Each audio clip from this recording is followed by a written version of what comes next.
Hello everyone, welcome to my YouTube channel. My name is Anne Marie, and today I'm going to discuss 10 Things I Love About You, The Fury by Alex Michaelides.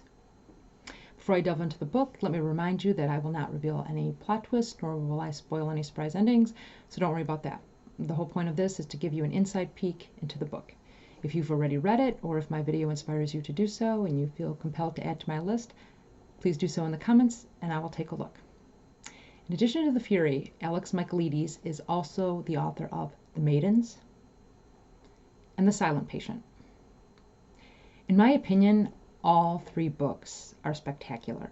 It's really difficult for me to say which is my favorite because they are all good for different reasons. All three books have intriguing characters, plot twists aplenty, and the writing draws you in and holds your attention until the very last page. That is the magic of Alex Michaelides. That being said, the first thing I love about The Fury is that it breaks all the conventional rules for how a mystery should be told. This is not a traditional mystery setup. A baffling crime, followed by an investigation, ending with an ingenious solution with a bit of a twist. No, forget all that. This story is different. It is erratic, chaotic, disorganized, and it deviates from the standard sequence of events for a mystery novel. Yet it works because it's brilliantly executed. And I will say right now that Alex Michaelides plays fair. All the clues are there for us to sort through. It's just that it's difficult to do so until we see how it all plays out. The second thing I love about The Fury is the conversational voice the narrator uses to tell the story. The book jacket introduces him as Elliot Chase, and he promises to tell us a story unlike any we've ever heard. So before we even turn to page 1, we know we're going to experience a unique approach to the storytelling. And it's so unique, you almost have to read this book twice to fully comprehend it. It's that twisted. Once you finish it the first time and have the opportunity to think through what you just read, it reads differently the second time through because now you know what's coming and how it all plays out in the end. The third thing I love about The Fury is the story's construction. There's a short prologue followed by 5 acts and then an epilogue. The prologue is kind of like a teaser that gives us a glimpse into the night of the murder, but we don't yet know who dies. We don't find out who the victim is until later in the book. The fourth item on my list of things I love about The Fury is Act 1. This act sets up the story and gives us insight into the 7 major characters, starting with Lana Farrar, a former movie star who retired at the age of 40. She was married to a Hollywood producer until his untimely death. His wedding present to her was a private Greek island in the Aegean Sea named Aura. This Greek island is where the murder takes place. In Act 1, we also learn about Lana's 17-year-old son, Leo, her current husband, Jason, and her friend Kate, who is an actress. The other 2 characters on the island are Nikos, who lives there year-round as the island's caretaker, and Agathe, who is the housekeeper and Lana's assistant, who travels around with Lana wherever she goes. Finally, Elliot Chase, the narrator and Lana's friend. These 7 characters are on the island when the murder occurs, so 6 of them become suspects. The fifth thing I love about The Fury is Act 2. Because it provides the backstory leading up to the murder. Goal, intention, motivation. That's what it all boils down to. Every character has a goal, wanting to be rich, for example. This is fulfilled by an intention designed to achieve it. Working hard, marrying the boss's daughter, winning the lottery, whatever the case may be. The final component is motivation. This is where we ask why. Why does that character want something? What is the motive? Much of this book is a why-done-it. It's a psychological examination of the characters. We learn about their motivations and what is driving them to behave the way they do. As a quick side note, if why-done-its appeal to you, then I highly recommend the television series The Sinner, starring Bill Pullman. It is spectacular. The first season was based on German author Petra Hammesfahr's book of the same name. Jessica Biel plays the murderer in the first season. That is not a spoiler because this is disclosed in the trailer for the show. She kills a man at a crowded beach in broad daylight.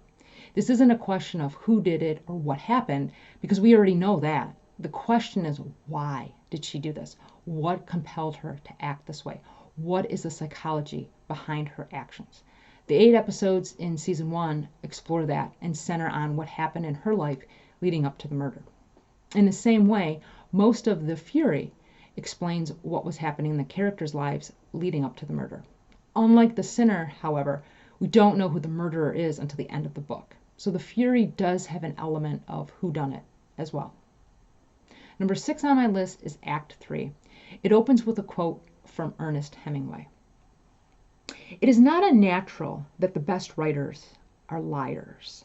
A major part of their trade is to lie, or invent, and they will lie when they are drunk, or to themselves, or to strangers." Each of the 5 acts opens with a quote that hints at what is coming. They're kind of like mini teasers that foreshadow what is going to occur. Act 3 ends with writing advice that Tennessee Williams used to give to aspiring dramatists. Don't be boring, baby. Do whatever it takes to keep the thing going. Blow up a bomb on stage if you have to, but don't be boring. And then, of course, Alex Michaelides drops a bomb on the reader with a huge twist. Number 7 on my list is Act 4. This act covers what happens after the murder occurs. Things get a little messy. The drama that ensues is described in the book as a boulder rolling down a hill that has taken on its own momentum. Yeah. The end of Act 4 is when I started questioning what is going on in this story. Unhinged. That's a great word for it. The story becomes unhinged at the end of Act 4. The 8th thing I love about The Fury is Act 5. Act 5 explains what happened in Act 4 and why it happened. And then, of course, there's another twist, and then another. Finally, we get to the epilogue that makes you say, wait, what? And then you go back and reread the book in a different light now that you have all the pieces of the puzzle. So yeah, it's that kind of story. I think this would be a great book for a group discussion because I have a feeling people are going to read it differently. In my experience, that makes for an interesting conversation when the takeaway depends on how the reader interprets the story. Number 9 is my favorite passage from the book. The first time I read The Fury, this jumped out at me because I think it's beautifully written. This is found in Act 2. I often think life is just a performance. None of this is real. It's a pretense at reality, that's all. Only when someone or something we love dies do we wake up from the play and see how artificial it all is, this constructed reality we inhabit. We suddenly realize that life is in no way lasting or permanent. No future exists, and nothing we do matters. And in desolation, we howl and scream and rail at the heavens until, at some point, we do the inevitable. We eat, dress, and brush our teeth. We continue with the marionette-like motions of life, however unhinged it feels to do so. Then, ever so slowly, the illusion takes over again, until we forget that we are actors in a play, until the next tragedy strikes to wake us up. The 10th thing I love about The Fury, and this is my favorite thing on the list, Inspector Mavropoulos of the Myconian Police. He is the Greek version of Agatha Christie's Hercule Poirot, who shows up on the island to investigate the murder. Now, if you've been paying attention, you should be thinking to yourself, Inspector, what? You said this isn't a traditional murder mystery. Exactly. There is no Inspector Mavropoulos. He's simply a hypothetical character created by the narrator to illustrate how this story would have unfolded if it was a traditional murder mystery. But since it isn't, no inspector shows up to investigate, and the suspects are left to duke it out themselves. When I finished The Fury, I thought back to Inspector Mavropoulos' imaginary presence in the book, and I envisioned him interrogating each of the suspects, trying his best to put this story together and understand what happened. I think the look on his face would be similar to the looks on readers' faces when they finish reading this book. Wait, run that by me one more time. And that concludes the 10 Things I Love About the Fury by Alex Michaelides.